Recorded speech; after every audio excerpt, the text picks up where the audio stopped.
I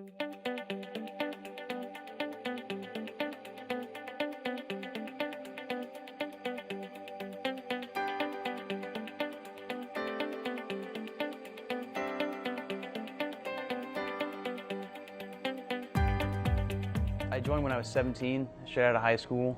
I didn't know what I wanted to do, but I knew that I didn't want to just sit behind a desk and have a teacher tell me what the real world was like, for another 4 years.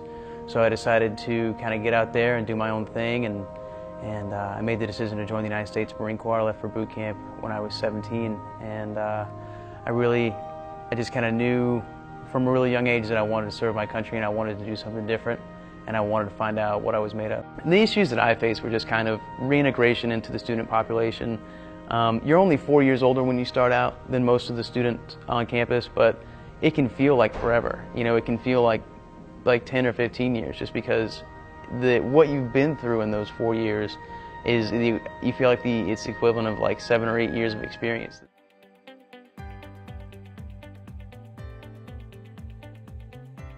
I was a Patriot missile launcher operator maintainer, so I drove and operated the vehicle that pulled Patriot missiles.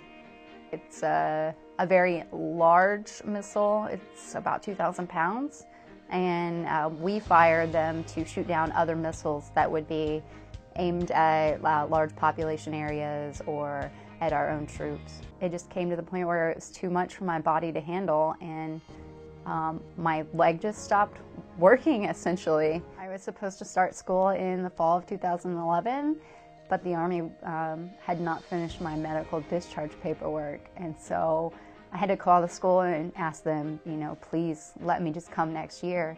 And I mean, they did, no problem at all. I mean, they told me, here, fill out this piece of paper and you're automatically admitted. And I was so thankful that at least that one thing was taken care of. And while I didn't have any control over the other parts of my life, at least I could know that I could go to school the next year.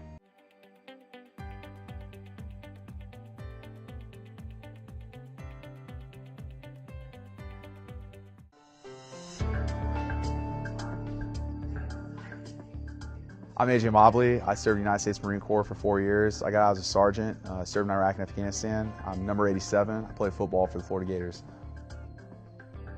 When 9/11 happened, I was like, okay.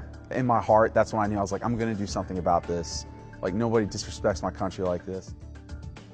I feel like I owe it to those people that didn't make it back home to live it up here. To not be scared about football, to not be scared about being successful at such a great school here. And to me, it's kind of giving back to my country again, but more importantly, specifically, to those people that can't be here, to exercise, those freedoms and privileges of serving their countries. Our veterans have always taken great care of America. This is Florida's opportunity to take even better care of our veterans. By doing so, we create an education win-win, not only great for our veterans, but great for the entire country.